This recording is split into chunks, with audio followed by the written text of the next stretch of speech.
చేస్తాడు. And God has made everything beautiful in His time. ఎందుకంటే దేవుడు అన్నిటి కాలంలో అన్ని సమయానుకూలంగా ఆయన అద్భుతంగా చేస్తాడు. So suddenly I had to come.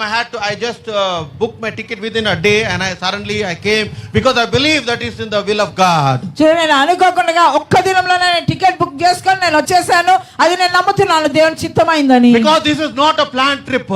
ఇదేదో ప్రణాళిక చేసుకొని వచ్చిన ట్రిప్ కాదు.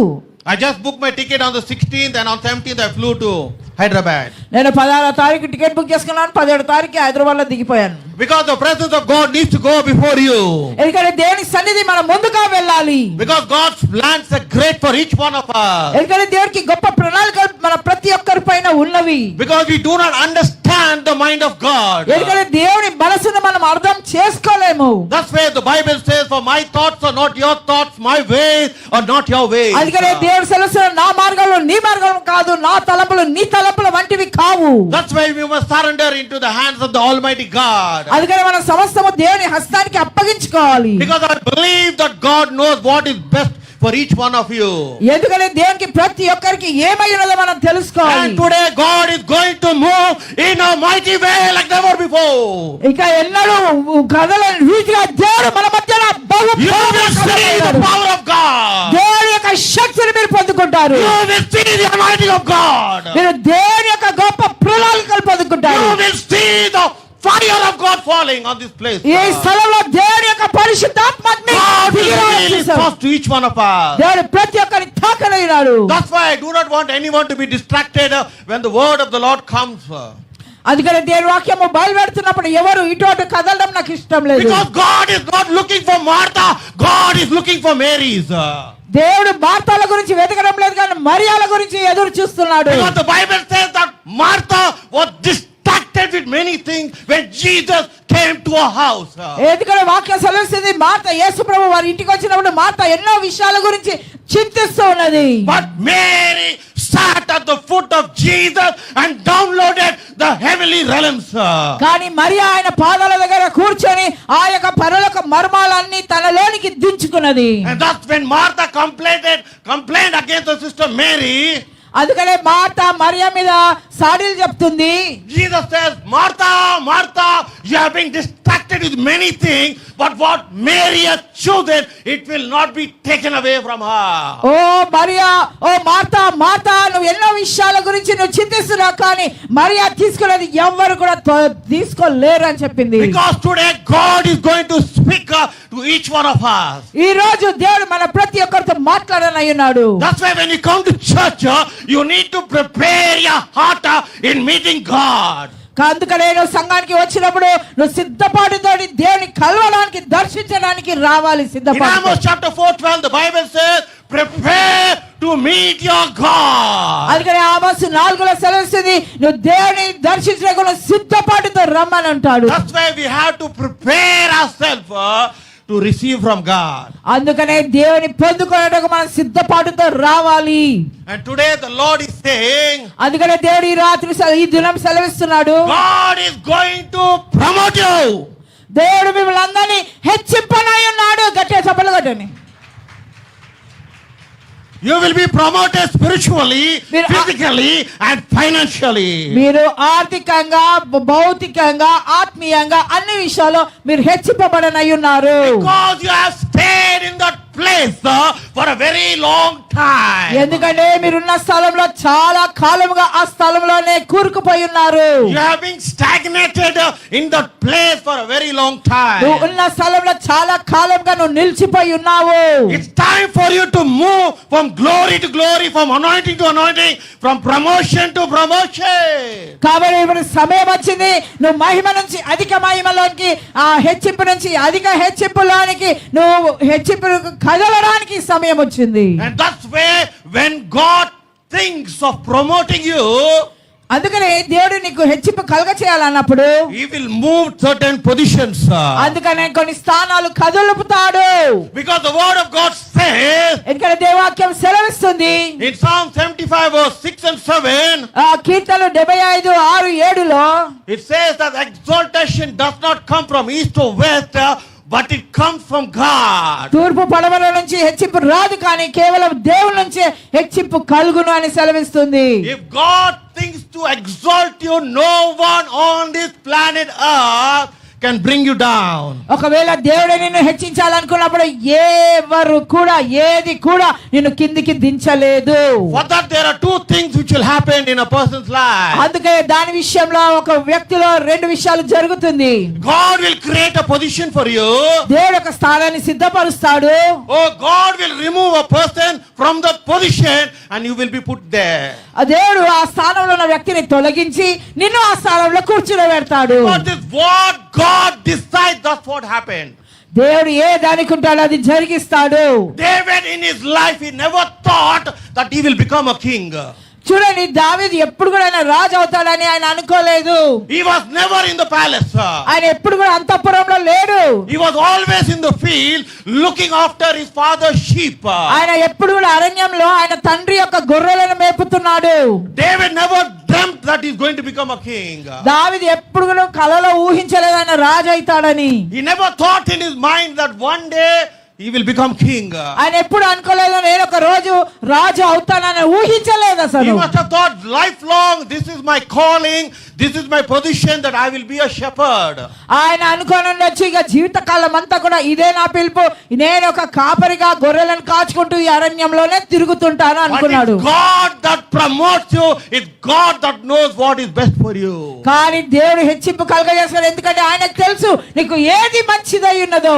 And when the time came, ఆ సమయం వచ్చినప్పుడు David was invited into the palace. దావీదును అంతఃపురంలోకి ఆహ్వానించారు. And God lifted up David to become the king. దేవుడు దావీదును ఒక రాజుగా హెచ్చించి పెట్టాడు. Why? Because David was a man of God's heart. He was God's choice. ఎందుకు మీరు అనుకుంటారు దావీదు దేవుని హృదయానుసారుడు అని? Today God will lift you up in your position because you are God's choice. ఎందుకు ఈ రోజు దేవుడు నిన్ను హెచ్చిస్తాడు? ఎందుకంటే నువ్వు దేవుడే ఎన్నుకొని ఉన్నాడు. Because you have not chosen God. God has chosen you from the womb of your mother. చూడండి, మీరు దేవుని ఎన్నుకోలేదు, కానీ దేవుడే మిమ్మల్ని తల్లి గర్భంలో నుంచే ఎన్నుకొని ఉన్నాడు. That's what Jeremiah 1:5 says. Before you were formed in the womb of your mother, I have called you, I have sanctified you, and I have chosen you that you may be a prophet. చూడండి, ఇర్మియా 1:5లోనే దేవుడు చెప్తున్నాడు యెర్మయాతోని, చూడు నేను నీవు తల్లి గర్భంలోనే నిన్ను రూపింపబడక ముందే నేను నిన్ను ఎన్నుకొని ఉన్నాను, నీవు దేశంలో ఒక ప్రవక్తగా నేను నియమించి ఉన్నాను When అంటున్నాడు. this prophecy was given to Jeremiah, he did not know anything about it. చూడండి, ఆ ప్రవచనం ఇచ్చినప్పుడు ఇర్మియాకి ఏమీ తెలియదు. Until God revealed it to Jeremiah. అది ఇర్మియాకు బయలుపరచబడ్డప్పుడు వరకు ఆయనకు తెలియదు. That's what happened to David. He did not know that God has a great plan about his life. చూడండి, అదే విషయం దావీదులో కూడా జరిగింది. ఆయన పట్ల దేవుని ప్రణాళిక ఏమైందో దావీదుకి ఏమీ తెలియదు. Because you do not know the way God moves, the way God navigates into the situation. చూడండి, మనకు తెలియదు దేవుడు ఎలా కదులుతాడు, ఎలా పరిస్థితుల్లో ఆయన చేజూసుకుంటాడో మనకు తెలియదు. Because when God moves, everything on this planet Earth has to obey and has to move. చూడండి, దేవుడు ఒకవేళ కదిలాడంటే ఈ భూమి మీద ప్రతిది కూడా ఆయన మాటకు విధేయత కలిగి That's what we ఉండాల్సిందే. see when the Lord was leading them in the wilderness. అందుకనే ఆయన ప్రజలను ఆయన అరణ్యంలో నడిపిస్తున్నప్పుడు, When God led them by night time by fire and daytime by cloud. మరి ఆయన రాత్రి అగ్ని స్తంభంగా పగలు మేఘ స్తంభంగా వారిని నడిపిస్తున్నప్పుడు, When God moved, is that's when the people moved. ఎప్పుడైతే కదిలారో అప్పుడే ప్రజలు కదిలారు. That's why you need to wait for the leading of the Holy Spirit. అందుకనే దేవుని ఆత్మ ఎప్పుడు కదులుతుందో అప్పుడే మనం దేవుని నడిపింపు కొరకు వేచి Because ఉండాలి. Romans 8:14 says, for those who led by the Spirit of God are the children of God. అందుకనే రోమా 8లో ఈ రీతిగా సెలవుస్తుంది, ఎవరైతే దేవుని ఆత్మ చేత నడిపింపబడతారో వారే దేవుని కుమారులని But పిలువబడతారు. many people, they are led by their own conscience, they are led in the imagination of their own heart, and they do things of their own and they expect God to be there. చూడండి, చాలా మంది వారి సొంత తలంపులతోని వారి సొంత ఆలోచనలతోని ముందు నడిపింపబడతారు. ఇవన్నీ చేసుకుంటూ వాళ్ళు ఏమనుకుంటారు అంటే దేవుడు అందులో జోక్యం చేసుకుని వాళ్ళకి సాయం చేయాలనుకుంటారు. When the time of the Lord comes, దేవుని సమయం వచ్చినప్పుడు the word of the Lord will test you. దేవుని యొక్క వాక్యం నిన్ను పరీక్షిస్తుంది. Bible says in Psalm 105 verse 19, the word of the Lord tested Joseph when he was in prison. 105వ కీర్తన 19లో దేవుని వాక్యం సెలవిస్తుంది, దేవుని వాక్యము యోసేపును పరీక్షించింది అని. Joseph was a broken man. యోసేపు పూర్తిగా విరగొట్టబడి ఉన్నాడు, నలిగిపోయినాడు. He was a righteous person. ఆయన నీతిమంతుడే, He ran away from sin. పాపం నుంచి పారిపోయిన వ్యక్తి. But he was now in prison. ఆయన ఇప్పుడు చెరసాల్లో ఉన్నాడు. You can ask any prisoner who's imprisoned, do they have hope? మీరు ఒకవేళ చెరసాల్లో ఉన్న వ్యక్తిని నీకు ఏమైనా నిరీక్షణ ఉందా అంటే వాడు చెప్తాడు. Because they do not know when they are going to be released. ఎందుకంటే వాళ్ళకే తెలియదు ఎప్పుడు వారు విడుదల పొందుకుంటారు. A person who's in prison will always see darkness, he cannot see light. చూడ చెరసాల్లో ఉన్న వ్యక్తి కేవలం చీకటే చూస్తాడు కానీ ఆయనకి ఇంకా ముందు ఏ నిరీక్షణ లేదు. That was the life of Joseph. అది యోసేపు జీవితం అలా ఉంది. That's what happened even to Job. యోబు జీవితం అలా ఉంది. Job is telling, యోబు అంటున్నాడు, when I look for light, there came darkness. ఓ నేను వెలుగుకాయ చూస్తుంటే దినము కూడా చీకటి అయిపోయింది When I అంటున్నాడు. look for good, evil came to me. నేను మంచి కొరకు ఎదురు చూస్తుంటే చెడు జరిగింది నాకు. Joseph hope was totally shattered and lost. He did not know his future, like how today many people do not know what is your future.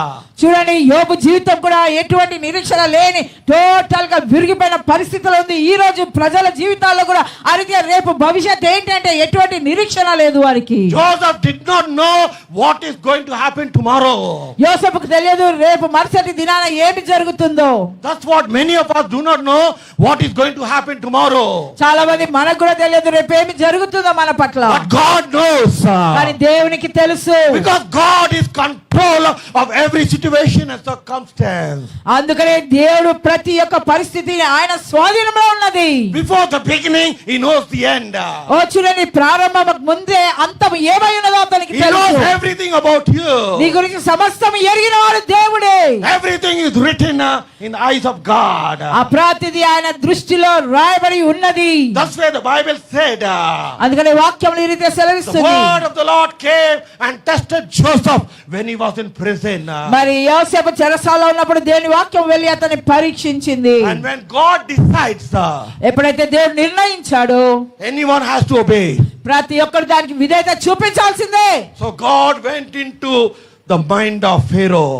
అందుకనే ఫరో మనసులోనికి దేవుడు ప్రవేశించాడు. Because he is the ruler of the land. ఎందుకంటే ఫరో ఆ దేశానికి న్యాయాధిపతి అయినాడు. And he troubled Pharaoh. He did not make him to sleep because of the two dreams.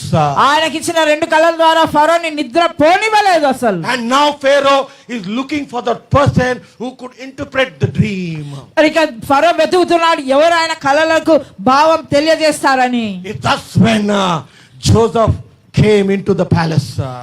ఆ సమయంలో మరి యోసేపు ఆ అంతఃపురంలో వచ్చాడు. Because it is in the perfect time of God. మరి అది దేవుని సరి అయిన సమయానుకూలంగా దేవుడు అక్కడ తీసుకొచ్చాడు. Even Jesus started his ministry at the appointed time. Bible says that. మరి దేవుని వాక్యం సెలవుస్తుంది నిర్ణయింపబడిన సమయంలోనే దేవుడు యేసు ప్రభు తన పరిచర్య ప్రారంభించాడు. Many people ask me what Jesus did from 1 to from day like year 1 till 30. చాలా మంది నన్ను అడుగుతారు మొదటి సంవత్సరం నుంచి 30 సంవత్సరాలకు యేసు ప్రభు ఏం చేశాడు? Because Jesus also had to wait at the appointed time of his father. ఎందుకంటే యేసు ప్రభు కూడా ఆయన యొక్క నిర్ణయ కాలం నిమిత్తము వేచి ఉండవలసి ఉంది. And when the time of God came, సమయం దేవుని నిర్ణయించిన సమయంలో Jesus' ministry lasted only for 3.5 years. అప్పుడు యేసు ప్రభు పరిచర్య కేవలం 3 సంవత్సరాలే జరిగింది. He shook the whole Israel.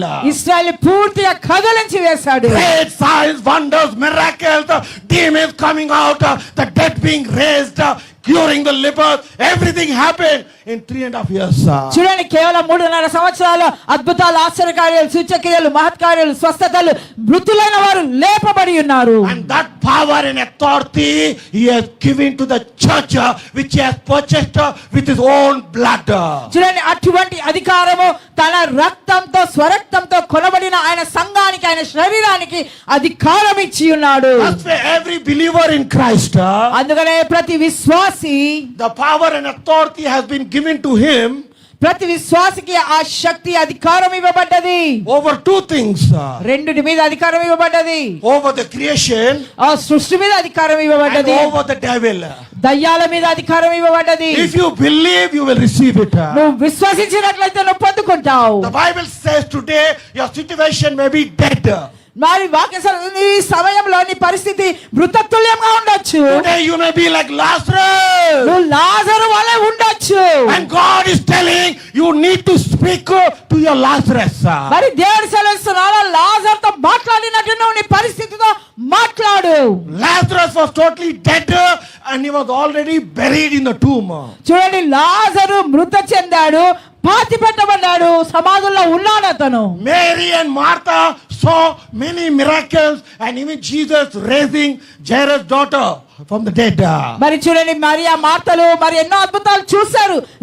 యాయేరు కుమార్తెను లేపడం కూడా చూశాడు. But when it came to their own brother Lazarus, కానీ వాళ్ళ సొంత తమ్ముడైన వాళ్ళ లాజరు వరకు they did not have faith. వారికి ఏ మాత్రం విశ్వాసం లేకుండింది. They did not have faith. ఏ విశ్వాసం లేదు. They complaining. వారు అక్కడ సారీలు గునుగుతున్నారు. They telling Master, వాళ్ళు అంటున్నారు, master you are not concerned over us. నువ్వు మా మీద ఏ చింత లేదా?